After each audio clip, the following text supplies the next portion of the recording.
for today's webinar.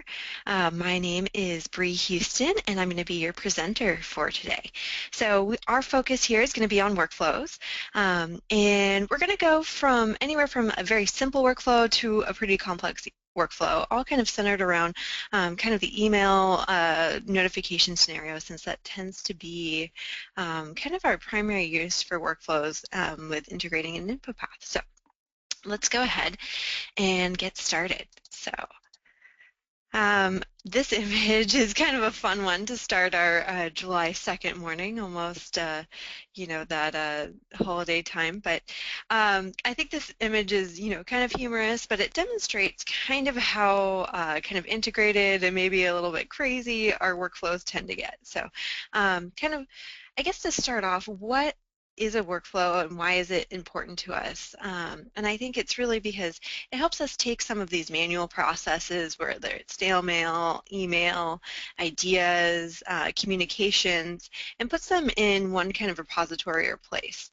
And workflows tend to be something that we do all day long in our jobs, as well as capturing information in forms.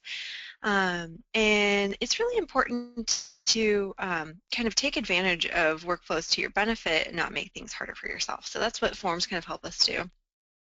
But we kind of want to take this kind of crazy, you know, over-the-top workflow and make it something simple and integral. So we know that our data is going to our database, to other people, back to our database in this kind of seamless fashion that maybe our users aren't even aware of. So we should all be familiar with workflows at some level. And at the very basic, it goes, again, from one stage to the next. And in the case of SharePoint and InfoPath, that workflow often means some kind of approval process or information that must be transferred from one person to the next. So why do you care about SharePoint workflows? SharePoint workflows can be a really strong way to integrate your forms into SharePoint. They can extend the functionality of your forms-based workflows, and we'll talk about why forms-based workflows are still kind of pertinent to the process in InfoPath. So why not use your SharePoint workflows for all your workflows? And that's really where we come to. I thought this image did a good job of explaining kind of the boxing match that will sometimes happen between SharePoint and InfoPath. So SharePoint workflows on lists work really well to set permissions, to assign items, but when you're talking about InfoPath, a lot of things happen within the form, and if we try and do too much outside of the form, it can be really hard for then the form to reflect the changes as things are passed along. So things like actually enforcing permissions are better done within the InfoPath form itself.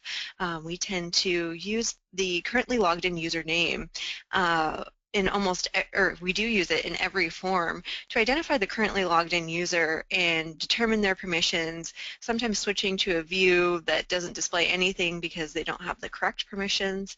And you can see how, you know, making sure that those are down on a form level can be a much better solution than necessarily assigning things through SharePoint. However, the notification process is something that SharePoint does really, really well.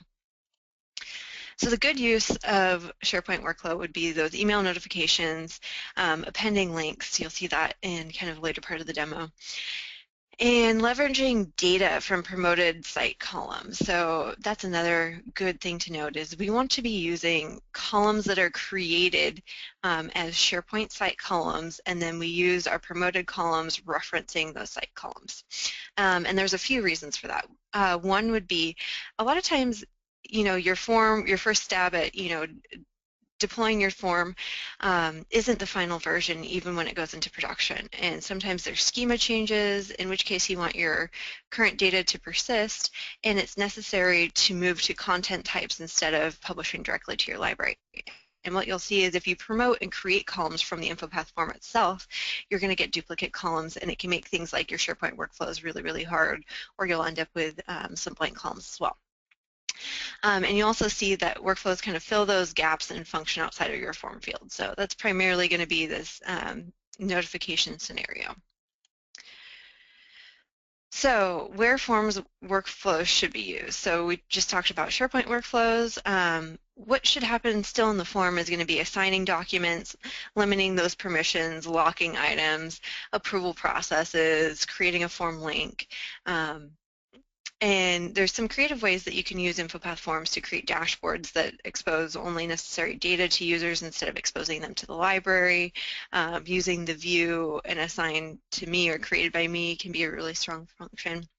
But yeah, so let's go ahead and where do we get started with this whole workflow process? So I'm going to begin at a very simple thing, which is just an email workflow. This is going to be based on a promoted value in my form, something that I can leverage. In most scenarios, we're going to use one called form status.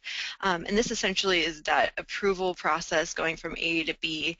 And when that form status changes from new or blank to submitted when the user clicks submit, and we tend to use buttons in order to control that logic, we can then kick off a workflow by a change in that column or field.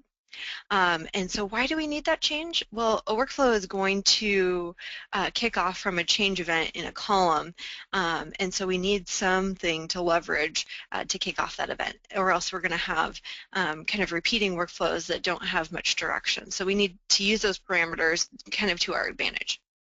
And again, this is my big tip for the day. When you're using especially InfoPath forms, is to use site columns, not columns created by your InfoPath form and created on SharePoint by the form. So what comes after that? We're going to go into a little bit more complex example where we take a look at notifications not only to the person submitting but the admin as well, approve reject links right from the form, and also a delayed notification. And that's probably the highlight of our demos today. So without further ado, let's go ahead and get into our demos. I'm just going to minimize a few screens here, and you can see I have our SharePoint Designer open right here, and I'm also going to show you our form library. So you can see right here, this is my leave request site, and I have some leave requests right here functioning on my library, but we're going to start in SharePoint Designer. So I'm going to go, and I've opened my site. This is everything, all the contents, and I'm going to go to my lists and libraries. And you can see all of the things that are deployed on my site. I have just a few lists, a few document libraries, and the one that we're working with today is leave requests. And you can see it's going to tell me that I have my reminder workflow, but we're going to go ahead and just create an additional workflow to show just a very simple email. And what we're going to do is create a new list workflow. So this is going to allow us to rename it, our platform type. And this is another important thing to kind of note is in SharePoint 2013, we need to make sure that our email domains or our domain that is used by our email is joined to our 2013 site or a 365 site. Sorry, we're in 365 today, not 2013. I get those a little bit confused sometimes, as I'm sure most of our users do. So I'm going to create my simple email, just like that, and I'm going to say a simple email to the submitter. And just like that, you're going to see that I open right here in the designer. So the first stage is already pre-populated. I can rename it if I want and call it simple email, just like that. And typically you're going to want to start with some kind of condition. This is going to be based on those site columns that are promoted. So I'm just going to click right there, add a condition, if any value equals any value. And I'm going to go, so you see our data source is current item. This refers to any item in our library and any of the columns that are associated with it. So we're going to go down to our form status, equals value, and here I'm just going to type submitted because I know that that is the value from our form that I want to leverage. And then I'm going to create a new action. So the action that I want is to send an email. Email these users. And this is pretty much the dialogue, and you can get as fancy or as simple as you want here. And I know I'm going a little bit quickly, but I have a lot to go through today, and we are recording the webinar, so you can always watch it again later. The to field is what we're going to be primarily focused with here. So I can either look up specific people from our SharePoint site, or I can do a workflow lookup for a user. So this is something, any of the columns that are in use in our library we can leverage here. And I'm going to choose the current item created by. So I want to let the person know that their entry has been received and it's ready for review. So I'm going to say your leave request has been submitted. And this is where I can start to leverage those column values. So if I say current item, again, I'm going to use created by, and you can see I have a bunch of different options as far as what I want my to be displayed in my form. So I'm going to use display name, and I'm going to say tab over, dear, like, thank you for your leave request submission. So this is just letting those users know that their leave request has been submitted. I'm even going to change the formatting here, give it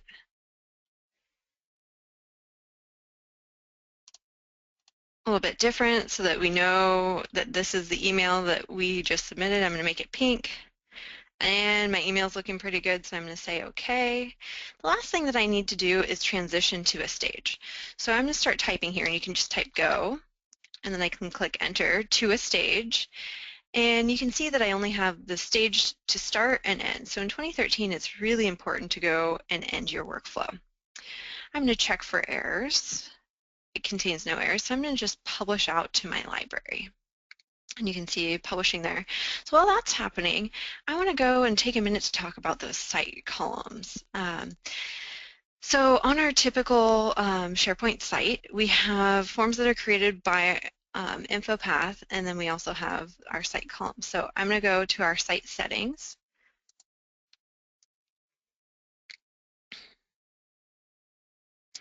Site columns. And you can see here this lists all the columns on my SharePoint site. And if I scroll down, you'll see I created, oops, maybe not in this scenario. I typically will create a new, so I have my custom columns. So I'll use those or create a new group. But essentially, this is where you want to create all of the columns that you're going to use in your workflow so that you don't ever get a duplicate column issue. The other part that I was talking about was making sure your domains are joined to your 365 site. So the way you do that is in your 365 Admin Center under domains. You'll see that there's a few help topics, but this is essentially what you're going to be looking at. I'm not going to go too far in depth there, but it's good to kind of take note of that in the 365 environment. So what we're going to do now is submit a new leave request. Just going to click new in my leave request library, and you can see here I'm logged in as myself. And in this scenario, I'm kind of the admin or the approver, so it's a little bit different for me, but I'm also going to show it from the non-admin approver side. You can see all of my information there, hours used, and my balance. I'm just going to enter a few dates there. And this is so I get the right information returned, and actually it's an official holiday. We're going to call it the 4th of July celebration. And I hope everybody else is celebrating as well. So we'll go ahead and submit. And when you've created a workflow, you'll notice that there's a few columns created in your library. I'm just going to sort on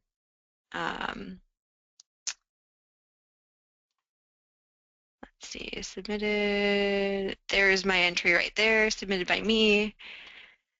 And you can see that my simple email workflow there, if I go ahead and refresh, I should see that email workflow running. And it looks like it didn't run in this scenario. Oh, so one more thing, that's what I forgot. So if I go back to my simple email workflow, you can see my start options here. So that's what I forgot, and that's a good thing to note as well. So we need to click Start Workflow automatically when an item is created, and then Start Workflow automatically when an item is changed. That's an important piece, or else you're not going to get your workflow firing. So let's go ahead and republish out.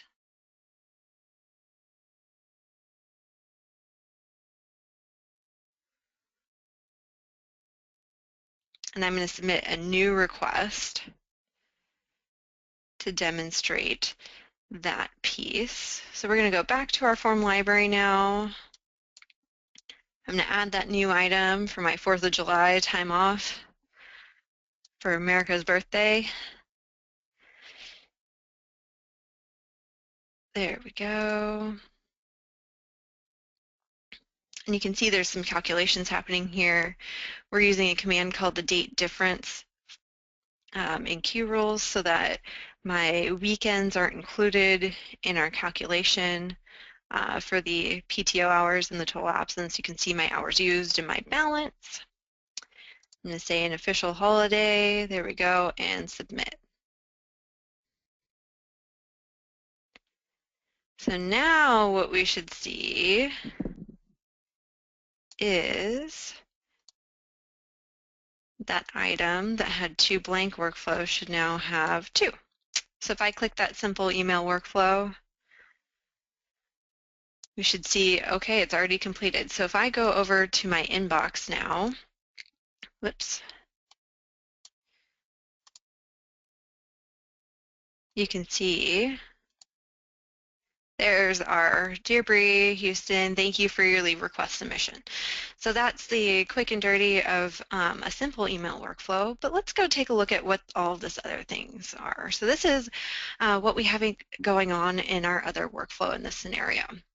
So back in SharePoint Designer, I'm going to go back to my leave requests and go to our reminder workflow. So this takes, our reminder workflow takes that simple email workflow and really transitions it to the scenario where we have an approval like we do in the leave request. And so when would we want to use this kind of notification reminder workflow would be people aren't always going to click on an email right away and go and approve, and sometimes it gets lost in their inbox. So we want to remind users of when there's an action that they need to take so that it's not kind of pending and the person who submitted it doesn't have to manually, call them or go back and ask. So what this workflow smartly does is if it has not been approved within a certain amount of time, it's going to loop in a looping workflow until that user changes the form status. So this is again where our form status comes into play in order to make sure that we are getting things approved on time. So you can see here what we do is we're leveraging still that same form status, and at the start of the workflow we're going to email the item that it was created by. We're going to email the current items manager, which is an email that we're promoting in this scenario. And I'm using the log function. So the log function is something that is really useful when you're debugging a workflow because it's going to set things in a reminder or in a value when we look on SharePoint at our workflow. And so it can be easier to see which steps are maybe failing in your workflow. And then the next thing that I'm using is a variable. So in a workflow in SharePoint, we have our current item to use, and we also have workflow variables that we can create. So in this scenario, I have a request date variable, and it's a date. And I set it to the current item request date, so the date that somebody actually submits the item. And what I'm adding then is I add, in this case, 5 minutes, and you'll see in a minute, I've got lots and lots of items in my inbox because this has been looping for 5 minutes on a few items. So kind of over the top, you're probably going to want to go for, a few days, maybe even a month, and for that reminder date. So then I log the reminder date as well. So then I kind of can track when that next email is going to be coming. And then at this stage is where I've inserted a looping stage. So this is a new function of SharePoint Designer 2013. And you can see that I'm looping with a condition. So there's a few different ways I can loop with either time or a status. In this case, I'm going to loop until the current form status is equal to submitted.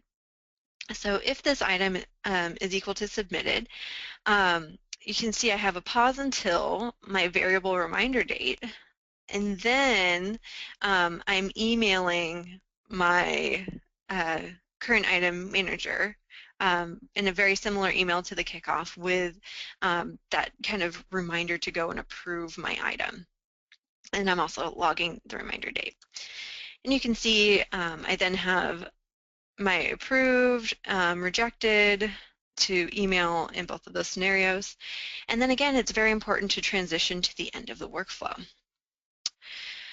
So let's go and take a look at the submission from that new person. In this case, we're going to be Zippity Doodah. And there's a few forms that have been submitted. Zippity is going to submit some time off for August because they already submitted their July time off. And you can see my start date here. We're going to say August 11th to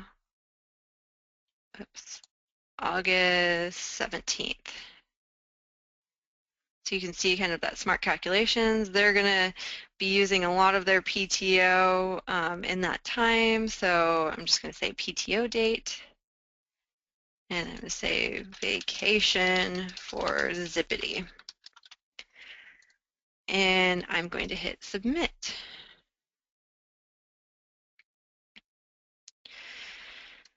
So in the interim, any of these submitted items have been emailing me because I'm the kind of approver in this process. So I'm going to go now to my inbox, and you can see that a new leave request has been submitted and is awaiting my review. In this case, this is from Rima. You can see another one from Zippity for 8/11 to 8/16.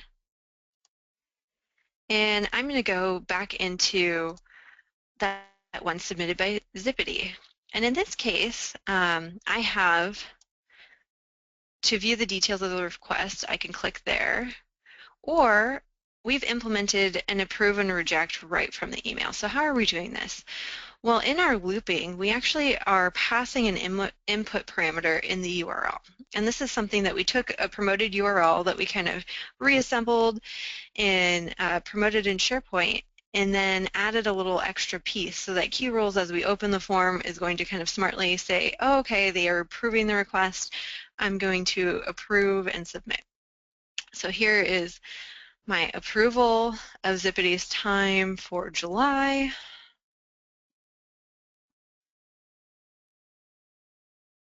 And you can see the form's just taking a little bit to load. GoToMeeting takes up a few resources on my computer, and you can see approved by Bree Houston, approved on, everything's already there, and all I have to do is close. Now, in the second scenario, Zippity has sent a new leave request for time off in August. And, oh, that was the August. So I approved that August time, but maybe I want to go ahead and reject a certain one, but I'm not sure what the person's time is, so I can click just to view the request. and it's going to open the form.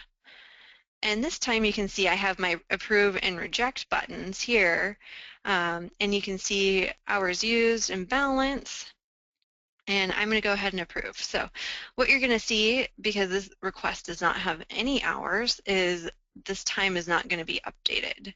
So I'm going to go ahead and approve that request and then close. But back in my workflow leave request library,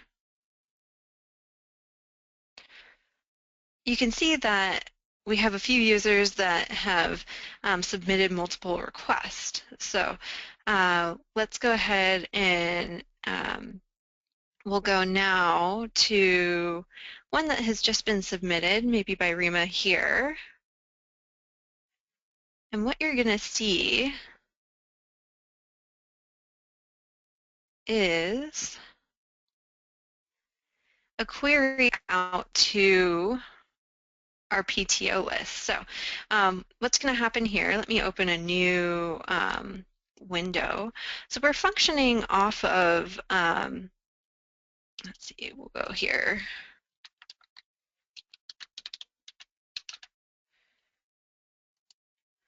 We're functioning off of a Qdabra team list that houses all of our PTO hours. And so what we want to do in this scenario is update our PTO hours each time something is approved. So for Rima here, we see that she has 28 hours used and her balance is 42. And we're going to go ahead and approve this 8 hours of time off. So what we're going to see is these two numbers change, but only on the approval. We don't want it to update unless the request has actually been approved.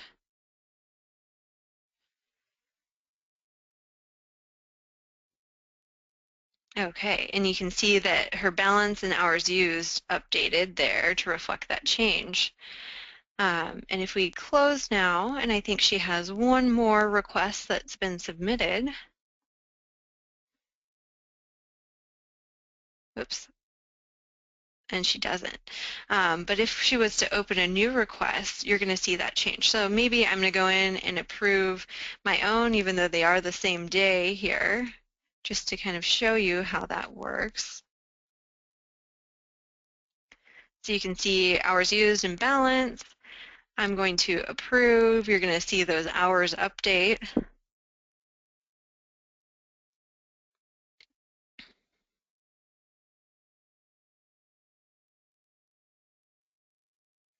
Right, like so. There's the update. Close. We're going to go back to our Qdabra team info. And what I'm going to do is you can see that it hasn't refreshed yet. As soon as I hit the refresh button in my browser, you can see that those PT hours have updated. And if I go back to my second request, you can see that remaining balance and hours used aren't updated in the library, but as soon as I open the form, I'm actually going to query out to that list, and you'll see the most recent hours now updated in those two choices, or two columns, see, right there in SharePoint. So that's pretty much the gist of our email workflow and kind of the delayed notifications. We're using a few key rules commands to kind of take it to the next level. So those commands would have been the get input parameter for the approve and reject, and then also the submit to SharePoint list. So we've got a lot of things going on. It's a pretty simple scenario, but there's a lot of different pieces that kind of work together to create that approval process, both in the form and in the SharePoint Designer workflow.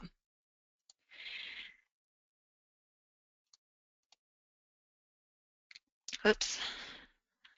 And let me, so we're almost done here. So our big takeaway from today is that we need to use both forms-based and SharePoint Designer workflows to get more out of your forms. And to use those site columns to prevent the duplication later on, and let the form keep track of the permissions in a forms-based workflow. But for any of the notifications, SharePoint Designer does a really good job of making sure that those notifications get sent out to the correct people when you've designed that workflow.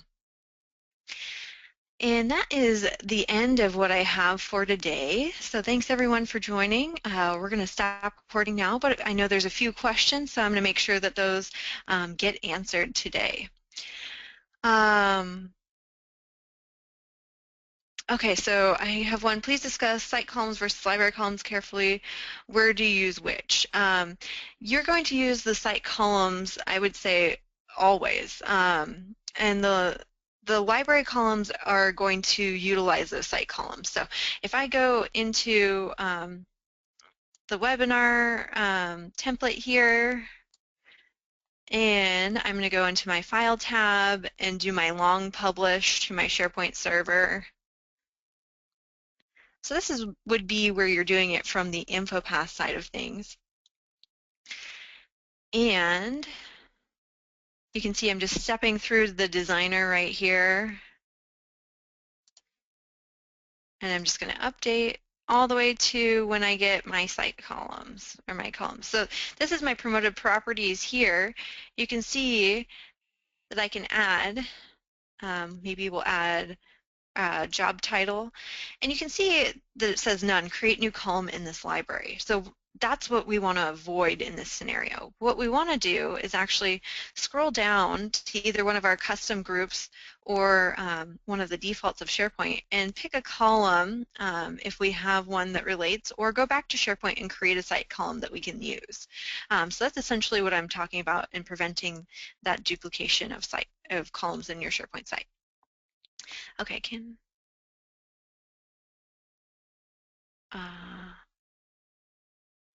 so approve, reject an email. We're passing an input parameter in the URL that the form then reads as we open. So if I go to manage rules, we're going to go to Qdabra rules in our finish loading, which is the same as form load. And you can see here, I have a trigger approval in my form logic. Oops. So you can see I'm using the command get input parameter key equals approval, and then I'm setting an approval trigger based on the result.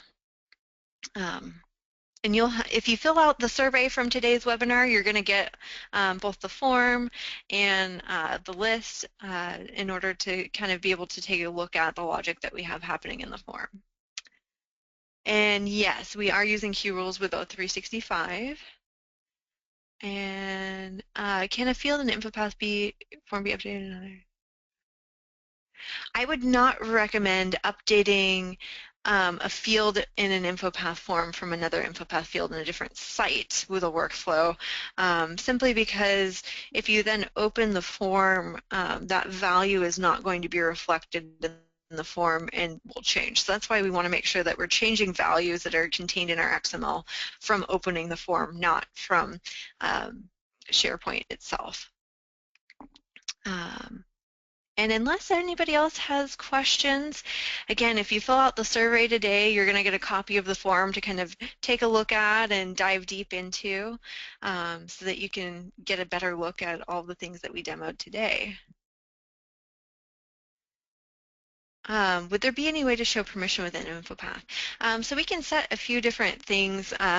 Querying the user profile service is one way to pull back someone's manager, or you can use an external list to pick people within a certain scenario so the submitter kind of sets everything in play, and then usually in the form, we use something like form status in order to switch to a different view or lock certain items so that information can't change, or even hide the submit buttons so information can't change at all after a certain point. Good questions from everyone this morning. All right, and if there's not any more questions, I'll give everybody a few minutes.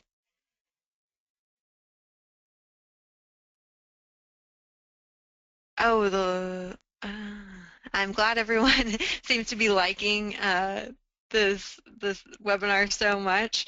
The updating the list items, we are using the submit to SharePoint list command. You'll see that on this approve button. So the command here, you can see the rule submit to a list and the command.